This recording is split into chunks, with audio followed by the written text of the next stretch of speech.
오늘 우리가 읽을 세 번째 말씀은 요한복음 10장 10절입니다. 신약 성경 요한복음 10장 10절입니다. 도둑이 오는 것은 양을 훔쳐다가 죽여 없애려는 것뿐이다. 그러나 내가 온 것은 양들이 생명을 얻되 더욱 풍성히 얻도록 하기 위해서이다. 아멘. 이는 거룩하신 하나님의 말씀입니다. 네, 잘 읽었습니다. 네, 오늘은 우리가 특별한 우리 손님을 모셨습니다. 우리 가까운 교회 이승재 목사님께서 우리 말씀을 나눠주실 텐데요. 이미 여러분들이 잘 알고 계시겠지만 또 선교사님으로도 또 활동하셨고 우리 CCC에서도 오래 계셨고 그리고 또 지금 MC넷이라는 특별한 또 단체를 통해서 저희 목회자들 그룹을 또 이끌어주시는 역할들을 하고 계십니다. 오늘 목사님께서 생명과 풍성한 삶이라는 말씀을 전해주실 때 큰 은혜 있기를 소망합니다. 우리 박수로 맞이할까요? 예, 너무 감사합니다. 저희 교회도 개척한 지 이제 9년 돼서 이제 나이가 들어가는데 여러분들 이렇게 새롭게 시작하는 교회 보니까 저도 되게 신선한 느낌이 있고요. 굉장히 기쁩니다. 여러분 저는 이제 이렇게 사역 경력이 이렇게 좀 되다 보니까 이제 이렇게 여러 곳에 다니면서 말씀을 전할 기회가 있습니다. 어느 날 어떤 이제 중학교 3학년 학생이 저한테 제 전화번호 어떻게 하는지 문자로 보내왔어요. 목사님 말씀 우리 친구들이랑 꼭 듣고 싶습니다. 와주실 수 있나요? 그거 어떻게 안 간다고 그러겠어요. 중학교 3학년인데 갈게. 그랬더니 어딘데? 그랬더니 강릉이랍니다. 갔는데 친구 5명이 오기로 했는데 그날 3명 갑자기 안 온다 그래서 2명 앉혀놓고 설교를 한 적이 있습니다. 근데 이 친구가 가는데 목사님 여기까지 오셨는데 차비 드려야죠. 그러면서 문화상품권 5,000원짜리 2장을 손에 져주는 거예요. 그 제 인생의 아주 독특한 경험이었습니다. 그리고 이제 그게 제가 설교했던 가장 적은 인원이었고요. 8만 명 앞에서 설교한 적이 있습니다. 여러분 8만 명 앞에 설교하는 거랑 2명 앞에 설교하는 게 어떤 게 어려울까요? 이렇게 제가 분위기도 모르는 전 세대가 앉아 있는 이런 교회 와서 설교하는 게 제일 어렵습니다. 그래서 오늘은 제가 문영 목사님께 말씀 부탁 받았을 때 뭐 할 얘기는 많지만 처음에 여러분이 누군지 몰라서 본문을 못 정하고 있으니까 그냥 처음 만남 얘기 말씀해 주시는 게 좋겠다고 해서 제가 예수 믿은 얘기를 좀 여러 개 좀 나눠드리고 싶습니다. 저희 청소년도 있으니까 제가 퀴즈 한번 내보겠습니다. 이 퀴즈는 중학교 1학년이었던 저희 딸이 저한테 낸 건데요. 우리 애가 왜 저한테 퀴즈를 이렇게 자주 냈냐면 선교사 생활 13년 마치고 한국 땅에 들어왔을 때 제가 살았던 중국에는 광저우라는 동네에 살았어요. 광저우는 광동성이기 때문에 평상시 언어는 광동어로 씁니다. 그리고 학교 가서는 보통어를 쓰고 집에서는 한국말 쓰고 미국 사람이 오면 영어를 써야 되고 이러는 겁니다. 그래서 우리 애들이 13년 생활하고 왔을 때 한국에 왔을 때 우리 딸은 이제 광동어, 보통어, 영어, 한국어 사개국어 되는 게 하나도 없었습니다. 이런 걸 이제 영계국어 한다고 얘기합니다. 선교사 자녀 중에 뭐가 아니면 도예요. 큰 딸은 다 잘하는데 막내 딸은 아무것도 못하는. 그래서 맨날 반에서 꼴찌 해오고 그랬는데 친구를 좀 사귀어서 아빠가 못 맞힐 만한 퀴즈를 갖고 오면 10,000원 주겠다고 했더니 그것 때문에 친구를 사귀면서 한국말을 배웠던 기억이 있습니다. 그때 걔가 저한테 냈던 문제인데 제가 못 맞췄던 문제입니다. 아빠 한국에 왔더니 한국이 되게 살기 어렵대. 그래서 왜? 그랬더니 사람들이 자살을 이렇게 많이 한대. 오늘은 자살에 관한 퀴즈를 갖고 왔어. 난센스 퀴즈입니다. 우리 집처럼 5 식구가 있는 집인데 아빠도 힘들고 엄마도 힘들고 다 힘들어서 야 우리가 이렇게 살면 뭐하냐 자살하자. 그래서 30층 아파트 꼭대기에 올라가서 다 떼내려 자살을 했대요. 근데 한 명도 죽지 않았다는 겁니다. 왜 안 죽었을까가 퀴즈예요. 왜 안 죽었을까요? 첫째 힌트는 이런 거였습니다. 아빠가 안 죽은 이유는 아빠는 기러기 아빠였대요. 그래서 날아다닐 수 있었던 거고 엄마는 새엄마 새엄마라서 날아다닐 수 있었고 오빠가 안 죽은 이유는 비행 청소년이었고 언니가 안 죽은 이유는 날라리였다는 거예요. 그래서 얘가 한국에 와서 6개월 만에 언어를 굉장히 많이 늘었더라고요. 그래서 얘가 이런 퀴즈를 다 갖고 왔다고 해서 진짜 퀴즈는 뭐냐면 막내가 죽지 않은 이유는 뭘까였어요. 그동안 너무 허접한 퀴즈를 갖고 와서 내가 맨날 이겼는데 이 문제를 못 맞췄습니다. 아빠는 기러기 아빠, 엄마는 새엄마, 비행 청소년, 날라리 다 나왔어요. 막내가 왜 안 죽었을까요? 중학생들 한번 맞춰보세요. 내가 오늘 퀴즈 내는 시간이 아니라 정답 빨리 말씀드릴게요. 정답은 덜 떨어져서였습니다. 날라다니는 거하고 아무 관계가 없었어요. 그래서 10,000원을 줬는데 제가 이제 방에 10,000원 주고 왔는데 기분이 굉장히 안 좋은 거예요. 그래서 왜 안 좋지? 설마 딸한테 10,000원 뺏겼다고 기분 나쁜 아빠는 없죠. 근데 그게 이제 제가 어렸을 때 자랄 때 어머니가 저한테 가장 많이 했던 소리가 이 덜 떨어진 놈아 이런 거였어요. 하도 덜 떨어졌다는 얘기를 많이 들었는데 그걸 딸한테 들으니까 기분이 안 좋죠. 보통 부모님이 자녀를 키울 때는 좋은 격려하는 말을 많이 해서 키워야 되는데 왜 저희 어머니는 이렇게 덜 떨어졌다는 얘기를 많이 했을까요? 이제 돌아보면 저희 어머니가 살았던 운명이 기구에서 그랬던 겁니다. 그러니까 어머니가 시골 온양에 사셨던 분인데 아버지를 만나서 서울 와서 살았는데 아버지는 술을 조금 드시는 정도가 아니고 알코올 중독이셨습니다. 해만 뜨면 술을 드시기 시작해서 주량도 세지도 않아요. 조금만 벌면 비틀거리기 시작하는데 그걸 꾸준히 드십니다. 하루 3끼를.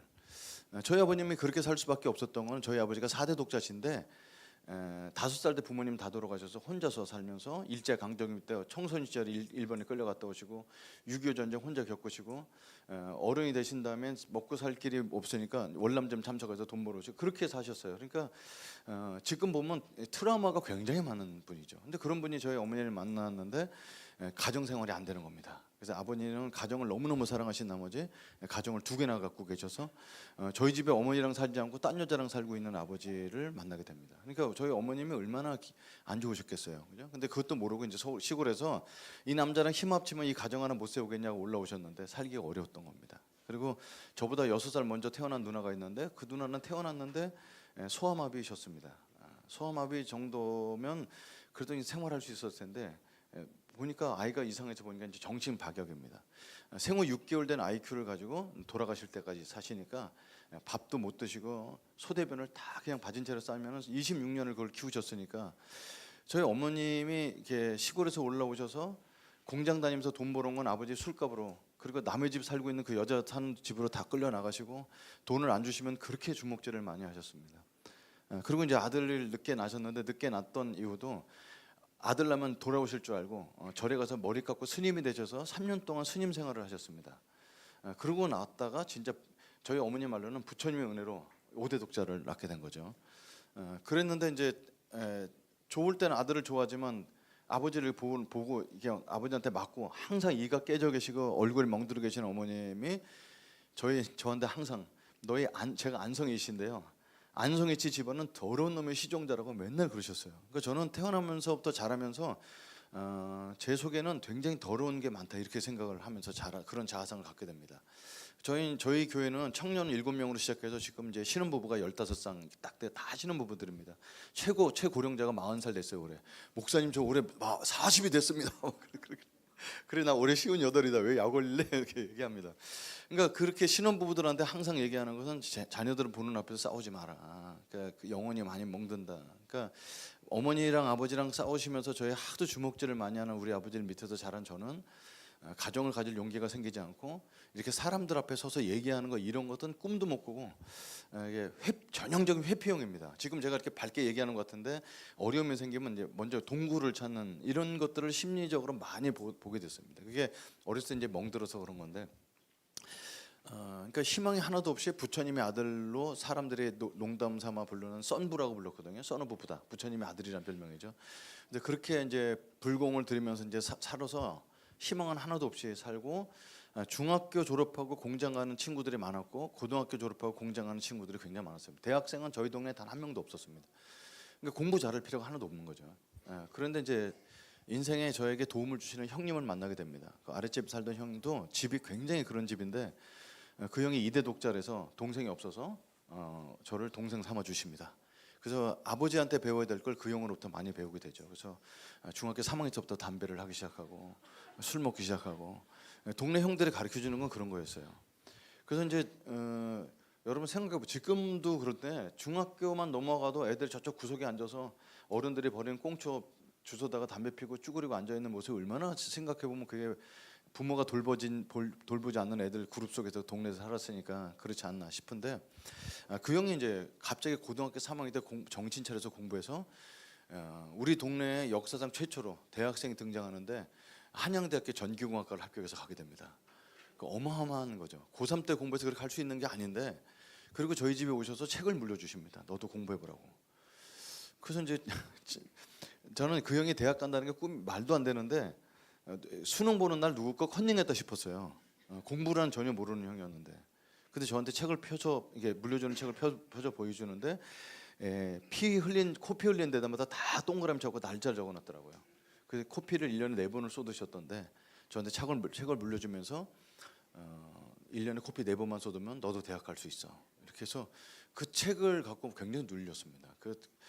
저희 집은 저희 어머니한테 엄마 학용품 살라고 돈 좀 주세요 그러면 항상 쌍시옷으로 시작했어요. 이 썩을 놈은 우리 집에 돈이 어디 있어. 그 항상 썩을 놈이라고 하셨거든요. 근데 크레용 같은 거 살 돈이 없으니까 일부러 이제 청소를 남의 방 가서 청소를 해. 미술 들어있는 반에. 그럼 애들이 크레용이나 크레파스 쪼가리 버리는 거를 청소해 가서 맨날 주워 갖고 와서 그 다음날 미술 시간에 그려내고 그랬어요. 그러니까 돈을 어머니한테 타서 본 적이 없는데 독서실은 그 공짜로 다닐 수가 없어서 어머니한테 독서실 비용을 달라고 용기 있게 얘기했는데 최초로 태어나서 처음으로 썩을 놈아가 아니라 얼만데라는 소리를 듣게 됩니다. 그래서 16,000원을 갖고 독서실을 갑니다. 저는 풍수지리서를 믿었기 때문에 그 형이 공부한 독서실 그 자리가 명당 자리일 것이다 해서 그 형이 공부한 독서실에 13번 자리에 앉아서 그 형이 물려준 책을 갖고 이제 그 형이 입었던 옷을 어깨에 걸치면서 기운을 받으면서 2년 동안 공부해서 깨달음이 옵니다. IQ가 다르구나 이런 걸 깨닫거든요. 저희 반에 60명이었는데 60명 중에서 5, 6등 했어요. 뒤에서 그래서 55등, 56등 이렇게 한 건데 그런 사람이 2년 공부해서 대학을 못 가더라고요. 그래서 아무튼 재수를 통해서 해갖고 한양대 전기공학과는 갈 실력이 안 되니까 어쨌든 공부해서 그 형이 공부했던 전기공학을 해야 된다는 생각 때문에 그 명지대학교 전기공학과를 합격해서 가게 됩니다. 저희 동네에서 최초로 대학생이 둘 나온 거죠. 근데 이제 명지대학교는 들어가 보니까 미션 스쿨이었습니다. 그래서 총장님이 나와서 인사 안 하고 목사님이 나와서 인사를 하고 신입생들한테 선물을 갖고 와서 저는 볼펜 한 자루 줄 걸 기대했는데 2시간 반짜리 예수 영화를 보여주는 게 그 선물이었습니다. 전 나중에 예수 믿고 알았어요. 교회에서 주는 선물은 하나같이 후졌다는 걸 알게 됐습니다. 그 2시간 반짜리 예수 영화를 강제적으로 보여주는데 저같이 불교 백그라운드에 자라서 3,000배씩 하고 살았던 저는 뭐 천수경도 우리 어머니 앞에서 1시간씩 암송해드리고 그랬는데 이 기독교의 첫인상은 굉장히 강압적이다는 겁니다. 이 1,700명 신입생 중에 예수 믿는 사람이 2,300명밖에 안 될 텐데 강제로 30분씩 예배드리고 2시간 반씩 예수 영화를 보게 하고 영화를 보자마자 한 사람 나오더니 이 영화를 보고 예수 믿을 사람 자리에서 일어나라고 그러고 막 이런 것들이 기독교에서 그냥 평상시 하는 행동인지 모르지만 기독교 밖에 있었던 저는 너무 강압적인 모습에 반감을 많이 사게 됩니다. 그래서 학교를 다니면서 예배를 반드시 참석. 미션 스쿨 다니시는 분들은 경험하겠지만 일주일에 한 번씩 있는 예배를 억지로 참석시키는 거죠. 여러분 저는 이제 살아보니까요 기독교인보다 불교인이 착하다는 걸 알게 됩니다. 왜냐하면 기독교인들은 여기 보면 일주일마다 한 번씩 사죄 용서를 하잖아요. 그러니까 죄를 짓고 와서 용서를 받는데 불교는 자기 힘으로 극락세계를 가야 되기 때문에 죄를 짓는 것 양심의 가책을 많이 느끼고 양심적으로 살려고 노력을 많이 해요. 자기 힘으로 천국을 가야 되기 때문에. 그래서 예배를 드릴 때 저는 늘 맨 앞자리에 앉아서 한 번도 빠지지 않았어요. 여러분 대학교 다니는 사람들이 예배 시간에는 다 대출하거든요. 이렇게 딱 이렇게 요만한 사이즈에다가 이름 써갖고 설교를 받아 적는 척 해갖고 하는데 보면 서너 장씩 갖고 있다고요. 딴 사람 예배 빠지는 동안 자기가 써주고 이렇게 하는데 저는 늘 한 장만 맨 앞자리에 앉아서 목사님이 하는 얘기를 듣고 받아 적었습니다. 기독교는 범신론이기 때문에 뭐 산에 올라가는 방법이 불교만 있겠어? 기독교도 올라갈 수 있고 이슬람교도 올라갈 수 있고 이렇게 생각하는 거거든요. 그래서 이제 목사님은 하나님은 사랑이십니다. 이러면 저는 이제 부처님은 자비로우시다 이렇게 받아 적죠. 그러니까 내용까지 보진 않으니까 출석적만 보니까 그렇게 하면서 출석표를 내면서 한 학기를 지나게 됩니다. 대학에 가서 자유로움이 생기니까 그 줄였던 담배도 많이 늘게 되고 거의 밤마다 술 파티를 하고 저희 교회에서 특별히 우리 학과에서 목사님 자녀나 장로님 자녀만 찾아다니면서 제가 타락을 시켰습니다. 너 인생을 몰라서 그런데 따라와. 그래갖고 이제 재수한 제가 형이니까 당구장부터 돌아다니면서 많이 타락을 시켰죠. 그렇게 이제 아무 의미 있게 살아가는데 저희 과 3학년 선배님이 저를 찾아오셔서 예배 드리고 있는데 끝나고 나는데 저를 붙잡고서 아주 진지하게 여름방학 때 뭐 할 거냐. 그래서 여름방학 계획이 없죠. 그래서 농촌 활동이나 갈까 이렇게 생각하고 배낭여행이나 이제 무전여행 그 당시 유행하니까 그런 거 할까 그랬는데 저한테 요거 딱 반만 이렇게 적은 이게 3등분한 종이를 이렇게 보여주는데 이 캠프에 가자 이러시는 거예요. 근데 무슨 캠프인지 모르지만 대학생들의 배낭을 메고 가는 그 뒷모습을 사진 찍어놨는데요. 줄이 끝이 없는 거죠. 근데 근데 제일 많이 눈에 띄었던 건 빨간색이었어요. 그러니까 여학생이 많다는 뜻입니다.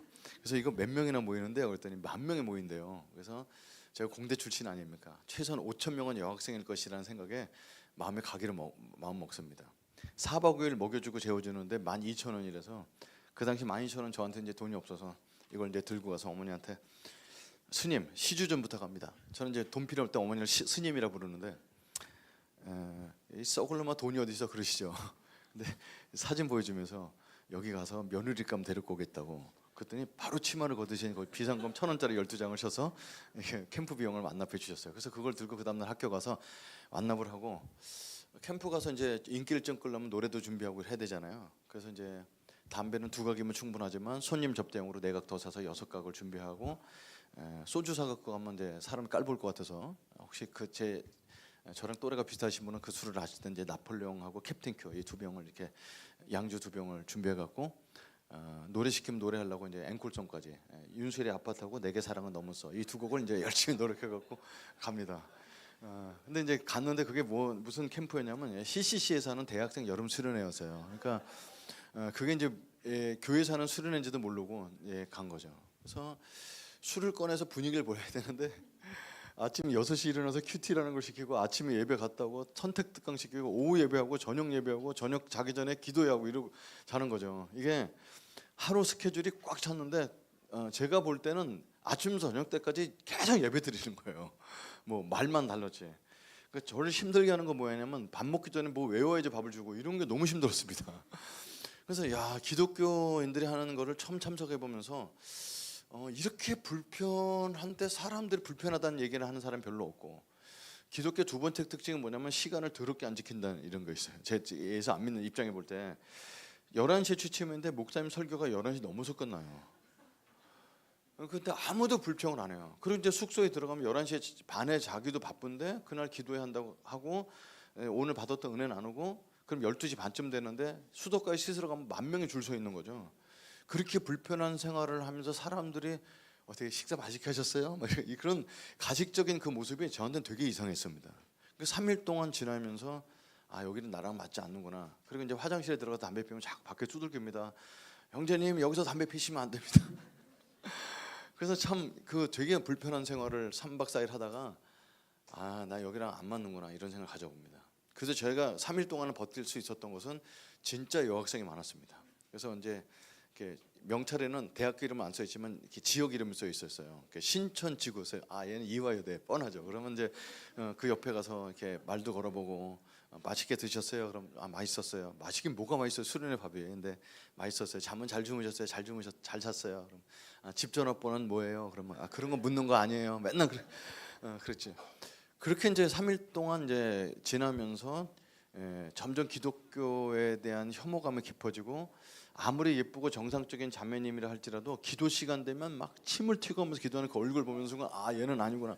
그래서 이제 딴 자매 찾아다니는 딴 자매들도 평상시 말은 괜찮은데 기도하면 목소리 이상하게 내고 이런 것들이 너무 싫었습니다. 그래서 셋째 날 저녁 때 아 집에 가야 되겠다 싶어서 짐을 싸면서 이제 아침 벽 보고 잡니다. 근데 사람들이 이제 기도 끝나고 승재 형제 벌써 들어왔네 이렇게 저는 예배 중간에 들어와서 자고 있으니까. 근데 한 사람이 얘기하는 겁니다. 승재 형제가 여기 예수 안 믿고 왔나 봐. 그런 것 같아.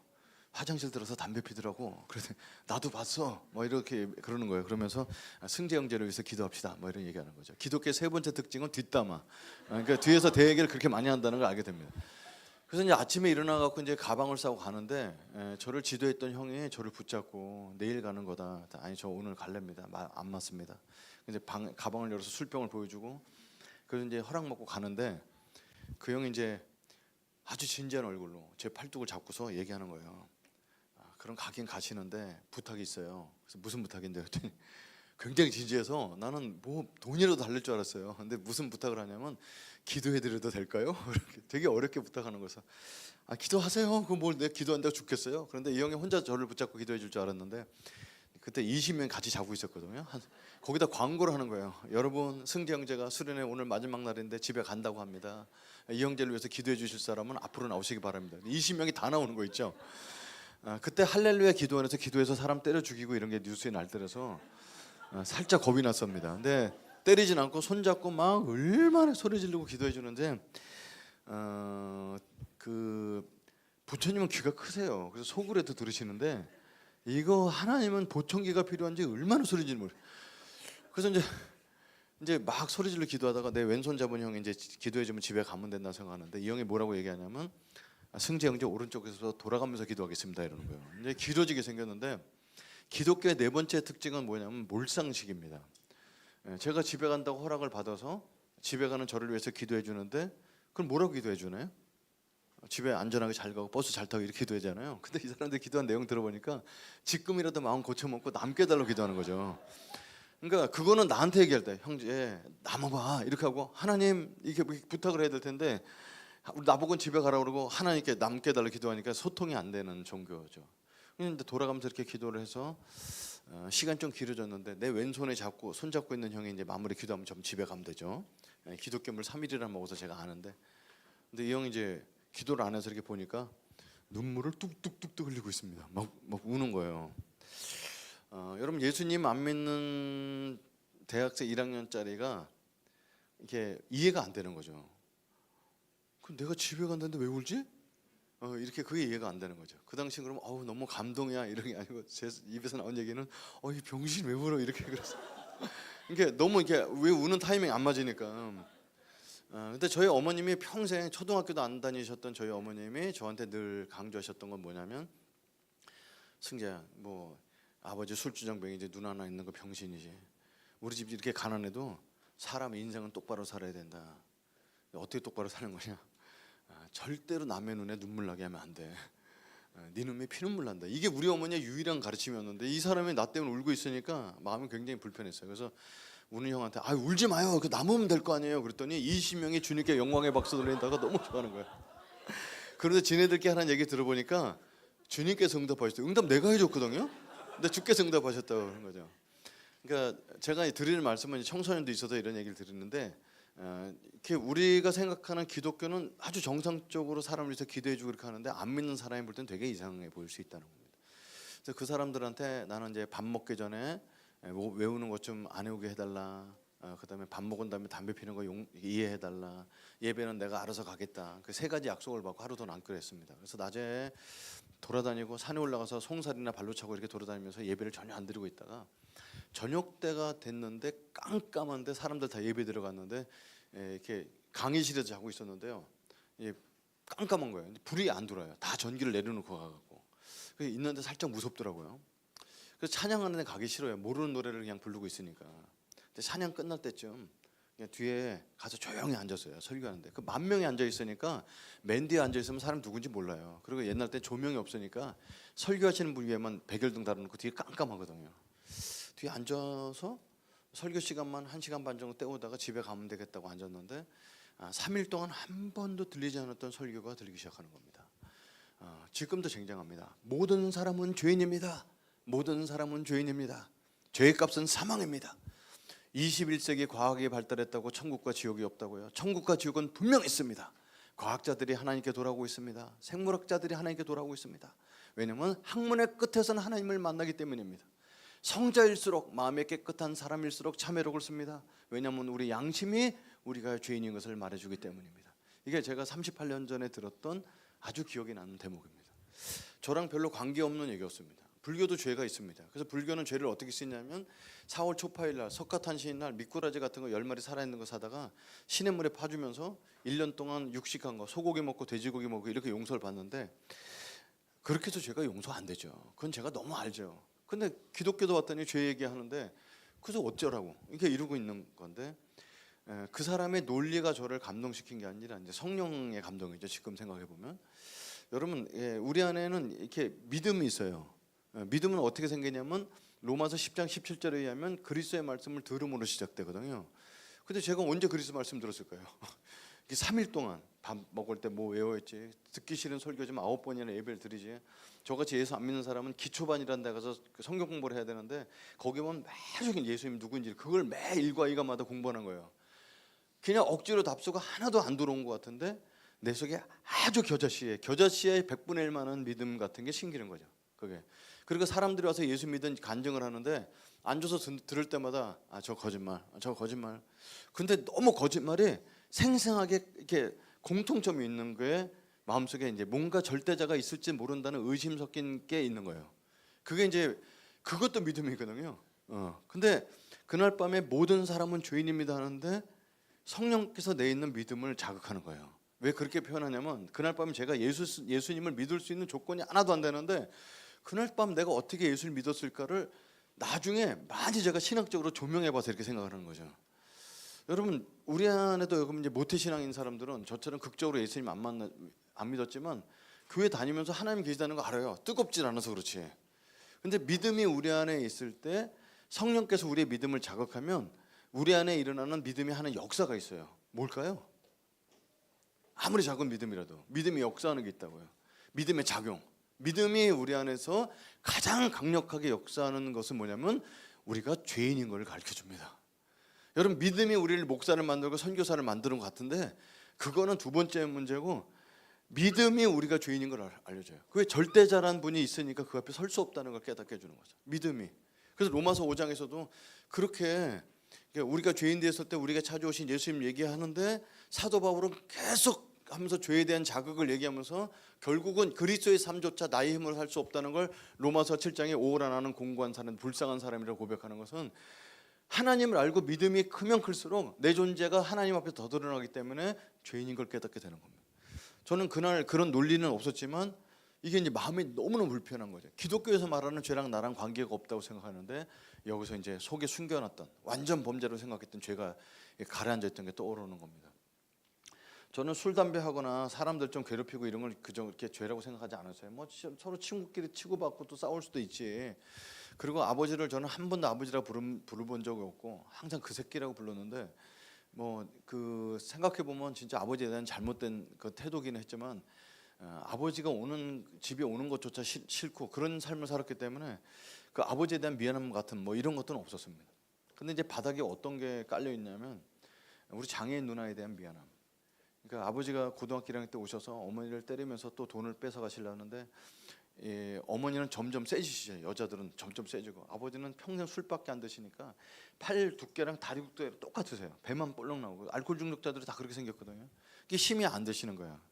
그래서 이제 어머니를 힘으로 못 때리겠으니까 나오셔서 화장실 옆에 있는 부삽을 들고 가서 부삽으로 어머니를 막 찍어대시는데 부부싸움 하실 때 저한테 나가 있으라고 한 번도 저의 요청을 안 하셨던 어머님이 부엌에서 숙제하고 있는 저한테 소리 지르시면서 승재야 나 죽는다 하고 구원을 요청하셨습니다. 제가 좀 잔인한 생각이라서 표현을 좀 절제하려고 하는데 저는 그 아버지가 오면 칼로 찔러 죽이는 상상을 수없이 했던 사람입니다. 그 새끼 오늘 오기만 해봐라. 그런데 아버지가 나타나면 못하죠. 그 아버지인데. 근데 그날은 마음속에 수없이 상상했던 걸 칼을 들고 방에 들어갑니다. 여기 청소년 여러분 앉아 계시지만 인생은 한 방이라고 제가 말씀드릴게요. 이렇게 로또가 당첨되거나 뭐 비트코인 샀더니 몇만 배가 올라서 한 방일 수도 있는데 욱하는 성질 참지 못하고 한번 해코지하면 한 방입니다. 한 방.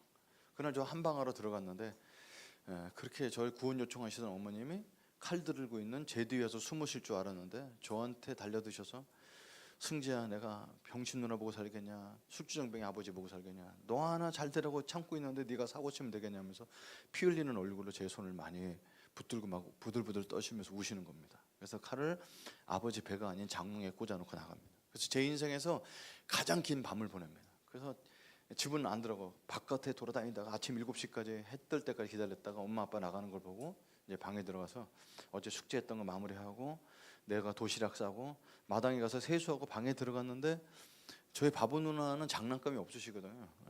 근데 제 가방 속에서 책과 항상 이런 걸 찢어서 먹고 계셨는데 하필이면 어제 숙제한 그 노트를 찢어서 질겅질겅 씻고 있는 누나를 보게 됩니다. 전에도 그런 일이 있었는데 그날은 진짜 제가 청소년 시절에 가장 인생의 바닥을 쳤던 그날 아침에 그 바보 누나 얼굴이 우리 아버지 얼굴처럼 보이기 시작하면서 내 인생에 힘든 이유가 아버지 때문에만 힘든 거 아니라 이 바보 누나 때문에 친구하는 내 집에 데리고 올 수 없고 내 몸에서 그 바보 누나 냄새가 나 이런 것들 너무 짜증이 나서 바보 누나를 막 굿하기 시작합니다. 그동안 바보 누나를 업어서 키우고 똥오줌 내가 치우면서 그냥 누나한테 잘해줬던 걸 그날 주먹질로 그냥 다 갚았습니다. 얼굴서부터. 저희 누나는 말을 못하니까 입술을 벌벌 떨면서 저를 쳐다보고 그만 때려다는 그 얼굴을 가격합니다.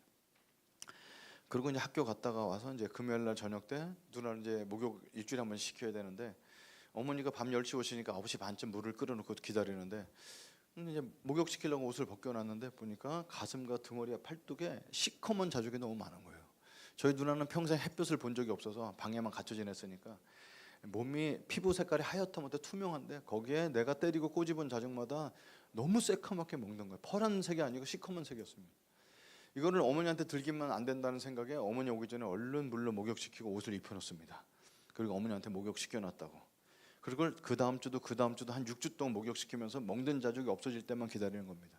그럼 먹는 자국이 없어지자 내 속에 이제 완전 범죄다 이런 생각 들어서 이제 그 다음부터 어머니랑 목욕시키면서 내 마음속에 아무한테도 얘기하지 않은 누나에 대한 미안한 마음을 적고서 없앱니다. 그리고 3년 뒤에 내가 재수하는 날 어느 날 집에 갔더니 장의사에서 와서 이렇게 등을 다루는 거예요. 그러니까 들어갔더니 저희 누나는 간질 같은 걸 많이 했거든요. 경기를 하면서 거품을 많이 쏟았는데 최근 들어서 그걸 너무 많이 자주 했어요. 그래서 이제 심정지로 누나가 26살 내로 돌아가신 겁니다. 그래서 이제 화장터에 가서 화장하기 전에 누나 마지막 얼굴 보라고 했는데 누나가 반쯤 눈 뜨고 돌아가셨는데 누나 눈을 감겨주면서 3년 전에 누나 때리고 이렇게 한 거 너무 미안하다고 그러면서 내가 하늘나라 가든지 가면 누나 꼭 갚아줄게. 그리고 누나 이제 눈을 덮어주고 이제 산에 가서 이제 화장터 가서 화장을 다 하고 뼈가루를 산 다 뿌립니다. 집에 와서는 누나가 입었던 누더기 같은 어떤 아궁이에 다 뗐으니까 누나에 대한 흔적은 하나도 없고 이제 사진 몇 장 외에는 누나에 대한 흔적이 하나도 없는데 다 끝났어요. 그리고 저는 완전 범죄라고 아무에게도 이런 얘기할 필요도 없는 그걸 다 기억 속에 지우고 있는데 수련의 마지막 날 모든 사람은 죄인입니다. 죄값은 사망입니다. 근데 그것이 이제 여기서 이제 올라오기 시작하면서 바보 누나 얼굴만 보이는 게 아니라 바보 누나를 때리는 내 잔인한 뒷모습이 너무 많이 보이는 겁니다. 이게 죄에 대한 자각이죠. 그래서 이제 눈에서 눈물과 콧물이 쏟아지기 시작하면서 막 20살밖에 안 된 그 인생이 너무 비참한 것을 막 울기 시작하게 됩니다. 근데 들렸던 말씀이 있습니다. 인간은 인간의 죄를 해결할 수가 없습니다. 인간이 인간의 죄를 해결할 수 있다면 인간은 죄를 짓지도 않았을 것입니다. 인간은 절대로 스스로 인간의 죄를 해결할 수가 없습니다. 근데 하나님께서 인간의 죄를 해결해 주셨습니다. 하나님의 아들 예수님은 죄를 알지도 못하시는 분이십니다. 근데 그분이 이 땅에 인간의 몸을 입고 오셔서 우리의 모든 죄를 전가받으셔서 십자가의 저주로 돌아가셨습니다. 우리는 여전히 죄인입니다. 그러나 죄값을 치를 필요가 없는 죄인이 되었습니다. 이것이 하나님이 인간을 향한 죄의 해결책이었습니다. 그러면서 이 시간에 예수님을 마음속의 주인으로 받아들여서 새 인생을 출발하고 새 삶을 사실 분들은 자리에서 일어나시기 바랍니다. 이러는 거예요. 저는 이미 눈과 코에서 막 쏟아지기 시작하는데 창피해서 일어날 수가 없었습니다. 그래서 손을 모아서 주먹으로 이마를 10번을 때렸어요. 공짜로 받을 수가 없어서. 그래서 예수님께 처음으로 기도할 때 예수님, 저는 교회 다녀본 적이 없습니다. 성경책도 읽어본 적이 없습니다. 헌금도 해본 적 없습니다. 근데 부탁이 있어서 예수님께 기도합니다. 작년에 죽은 우리 누나 혹시 지옥에 있다면 저 대신 천국 보내주세요. 그래서 하염없이 울기 시작합니다. 그래서 이 자리에 일어나서 예수님을 영접하시기 바랍니다. 근데 못 일어나고 있는데 앞에서 청년들이 일어나는 거 보고 뒤에서 이제 깜깜하니까 몰래 일어나서 예수님을 아주 진지하게 나의 주인으로 모시는 기도를 합니다. 그때 파란색 빛이 제 가슴 속에 들어오면서 저를 향해서 환하게 웃어주는 얼굴을 보게 되는데 그 얼굴은 눈, 코, 입은 없지만 그 빛이 나를 향해서 환하게 웃어주는 그 빛을 보게 됩니다. 그래서 그 빛을 품고 예배가 다 끝나지도 않았는데 숙소에 들어가서 그 빛을 품고 벽 보고 잡니다. 그때 이제 사람들이 30분쯤 뒤에 들어와서 이제 승재 형제 자고 있네 그러면서 그런 거예요. 한 사람이 아까 승재 형제 일어나는 거 봤어? 또 딴 사람 또 본 모양이에요. 그러더니 하나님이 우리의 기도 응답하셔서 뒷담화를 또 하더라고요. 그래서 그러거나 말거나 전 벽 보고 자고 있다가 눈 떴는데 새벽 5시에 눈이 떠지는 거예요. 수련의 기간에도 비가 내렸거든요. 근데 밤새도록 천둥번개 치는 소리를 들었는데 아침에 해가 떴어요. 그러니까 비가 그친 거죠. 그래서 아침에 일어나서 딴 사람 자고 있으니까 이제 바깥을 나갔어요. 근데 그 아침이 저한테 잊지 못할 아침을 맞습니다. 예수님 믿은 지 몇 시간 안 됐을 때잖아요. 근데 땅바닥에 아스팔트에 이렇게 물이 젖어 있는데 오늘 아침도 그렇더라고요. 나오는데 비가 와서 그 땅이 젖어 있잖아요. 아스팔트에 젖어 있는. 그 아스팔트에 물이 젖어 있는 게 얼마나 이렇게 무슨 풍경이 되겠어요. 근데 저는 그 아스팔트 물이 젖어 있는 반짝거리는 땅바닥이 너무너무 예뻤습니다. 심지어는 그 검정색이 너무 예뻐갖고 아스팔트 못 밟겠는 거 있죠. 그리고 안 쭈그리고 앉아서 이렇게 예쁘냐? 땅바닥이 이렇게 예쁘냐? 그 땅바닥을 막 만졌던 기억이 납니다. 나뭇잎파리에 햇볕이 반짝거리는 게 너무 아름다웠고 바람 불어서 가지가 이렇게 흔들리는데 내가 어저께 예수 믿은 걸 막 춤추듯이 이렇게 춤을 추는 겁니다. 나중에 또 성경 읽어보니까 우주 만물이 주님을 찬양한다고 그러는데 저는 그걸 아침에 보게 된 거죠. 근데 숙소에 들어갔는데 저도 알지 못하는 형이 오더니 저한테 신약 성경을 이렇게 선물로 주는 거예요. 주면서 어저께 예수 믿는 거 봤어요. 성경책 없으시죠? 그러면서 요한복음부터 읽어보세요. 그래서 그 요한복음이 뭔지 모르는데 찾아보니까 요한복음이 있더라고요. 그래서 읽는 거죠. 쉬는 시간에. 성경은 불경보다 훨씬 쉽습니다. 한글로 돼 있고. 그래서 읽는데 뭐 예수님이 뭐 빛으로 오셨다, 뭐 포도주 만들었다 이렇게 소설책처럼 있는 거예요. 그다음부터는 사람을 상담해주고 다니더라고요. 이렇게 니고데모서부터 이렇게. 근데 요한복음 10장이 저한테 굉장히 인상이 깊었어요. 예수님이 자기를 양의 문이다 이렇게 해서 예수님 자기 양이네. 그리고 선한 목자라고 그러니까 양을 키우는 사람이다라고 표현하셨구나. 그러면 우리 사람을 양이라고 생각하겠네. 요 정도 이해하면서 읽는데 굉장히 이상한 구절이 나오죠. 나는 양을 위해서 목숨을 버리노라. 양은 왜 키우냐면 양털, 고기, 젖자 먹으려고 양을 키우는 거죠. 근데 양을 위해서 목숨을 버리노라. 그래서 이상한데 나는 양을 위해서 목숨을 버리노라. 또 나오더니 나는 내 생명을 버릴 권세도 있고 취할 권세도 있나니 양을 위해서 목숨을 버리노라. 이게 논리적으로 이해가 안 되는 거죠. 양을 왜 키우지? 그래서 요한복음 10장을 다시 읽는데 오늘 읽었던 요한복음 10장 10절이 눈에 들어오는 제 인생 구절입니다. 도둑이 오는 것은 도둑질하고 죽이고 멸망시키려는 것뿐이요. 당연히 도둑은 도둑질하려고 오지 누가 돈 보태주는 사람 없죠. 근데 내가 온 것은 양으로 생명을 얻게 하고 라는 그 구절에 생명이라는 단어가 굉장히 진하게 보이면서 오늘 아침에 있었던 세상이 똑같은 아침인데 나무가 춤을 추고 돌이 아름답고 죽이고 싶었던 아버지랑 식사만 할 용기가 생기고 이런 것들이 생명이라는 걸 알게 됩니다. 내가 예수님 믿었지만 저희 집은 가난한 거 똑같고 아버지 알코올 중독이 똑같은데 어저께까지 이게 쳐져 있었던 제 어깨가 펴지고 그동안 기독교인들이 자기 어려움 같은 거 나눌 때 보면 저는 앉아서 들으면서 저 바보 같은 놈이 지 약점을 왜 이렇게 사람들 앞에 얘기하지? 이게 이해가 안 갔어요. 근데 이게 아침에 일어나서는 내가 왜 예수님 믿게 됐는지 내가 얼마나 악한 놈이었는지를 사람들은 막 얘기하고 싶은 거 있죠. 그러니까 속에 뭐가 달라진 겁니다. 그 생명은 죽어서 천국 가는 것도 생명이지만 이 땅에 갖고 있는 생명력이죠. 저는 이제 생일이 음력으로 5월 17일이라서 고린도후서 5장 17절 말씀을 제일 좋아해요. 그래서 또 저희 막내딸은 또 5월 17일 날 태어났어요.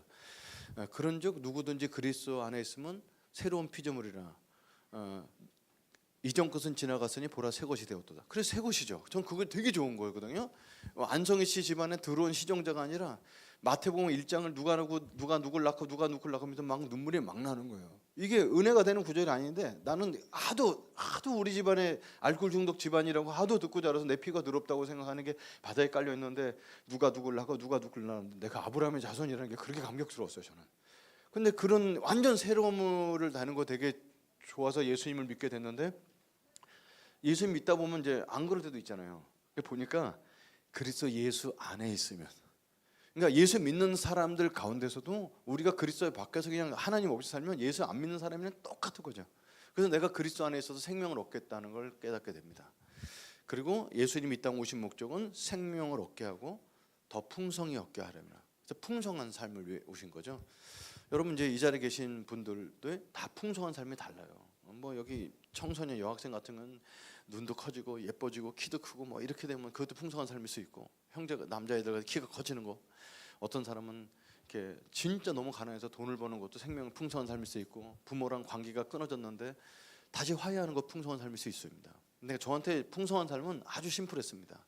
뭐냐면 행복한 가정을 갖는 거였어요. 가족이 모여서 밥을 먹는 게 저는 행복하다고 생각했어요.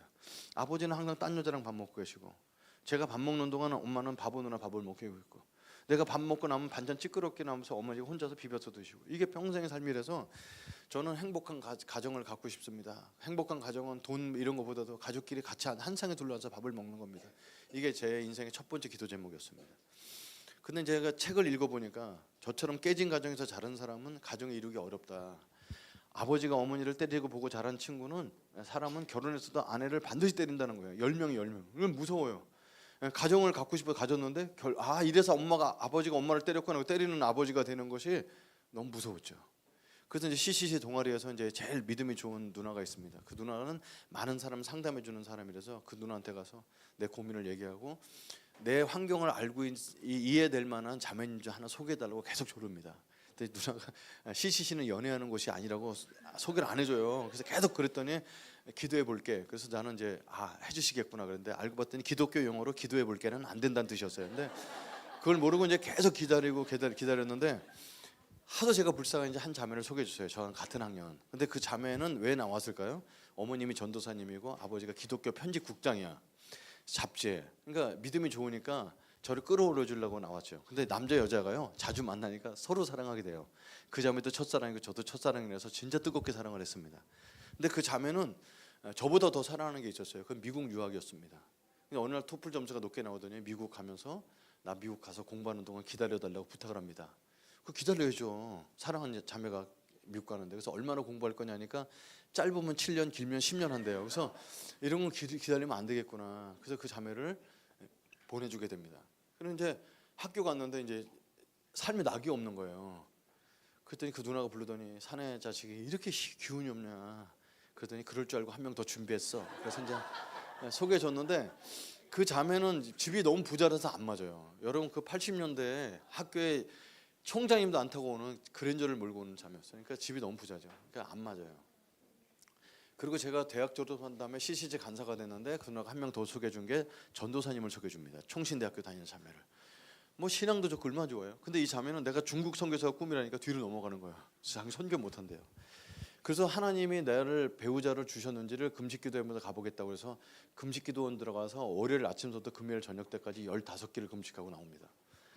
그 사람이 얼굴이 조금 해서 하얘져갖고 나왔다. 되게 이뻐져갖고 나왔어요. 그래서 하나님 뭐라고 하셨더니 응답하셨다고. 그래서 너무 감사하다고. 그래서 뭐라고 응답하셨냐니까 형제는 아니라고 말씀하셨다는 거예요. 저는 이게 자상이 약한 사람 누굴 붙잡지를 못합니다. 그래서 그 당시에 CCC 간서 월급 10만 원도 안 될 때 부모도 다 돌아가셔도 안 계시고 이런 사람들 누가 시집 오겠나. 그리고 이제 포기하고 있는데 대학교를 이미 졸업해서도 저한테 소개해 주던 그 누나가 편지를 보내면서 그렇게 몇 사람을 소개해줘도 이렇게 안 되냐. 근데 더 이상 소개해줄 사람은 없다.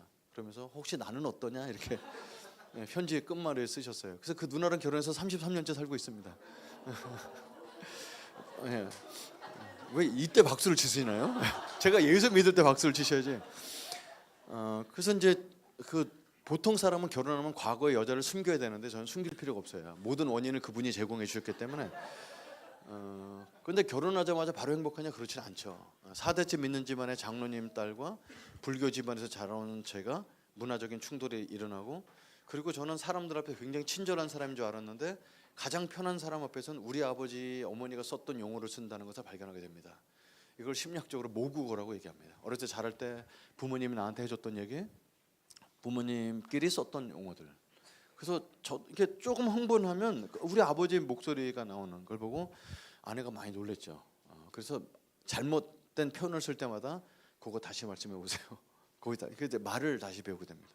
어느 날 부부 싸움을 했어요. 싸울 수 있죠. 근데 싸우면 안 돼요. 그러니까 한참 내가 흥분해서 얘기하고 막 언성이 높아지면 오늘 대화가 안 되는 저 먼저 잘게요. 그리고 자요. 그래서 부부 싸움하다 자는 사람이 진짜 자요. 이 사람 자는 척이 아니고 진짜 자요. 그래서 이제 혼자 자는 사람들 이렇게 얘기하다가 저도 자죠. 근데 여러분이 부부 싸움 해보신 분 알지만 부부 싸움은 싸울 만한 건 갖고 안 싸워요.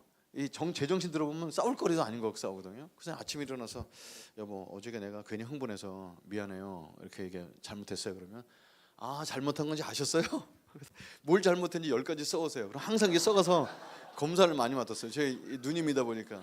근데 지금 그런 짓 안 합니다. 근데 지금은 아이들이 커서 독립해서 살고 있으면서 결혼하면 아버지 옆에 살고 싶고 나도 아빠처럼 딸 둘의 아들 하나 낳고 싶어서 그런 가정을, 저는 아직 이 나이 먹도록 집안 채 없지만 하나님이 가정을 주셨습니다. 그러니까 풍성한 삶은 사람들마다 다 다르고, 그리고 그게 어떤 돈으로 보상되는 건 아닌데 주님은 우리의 가장 결핍을 다 아신다는 겁니다. 그래서 이 자리에 계신 여러분도 이렇게 작은 교회로 시작하고 사실상 큰 교회 시설 좋은 교회가 얼마나 많습니까? 근데 이런 데 와서 정말 예수님만 바라보는 그 교회를 하고 싶어서 오신 거잖아요.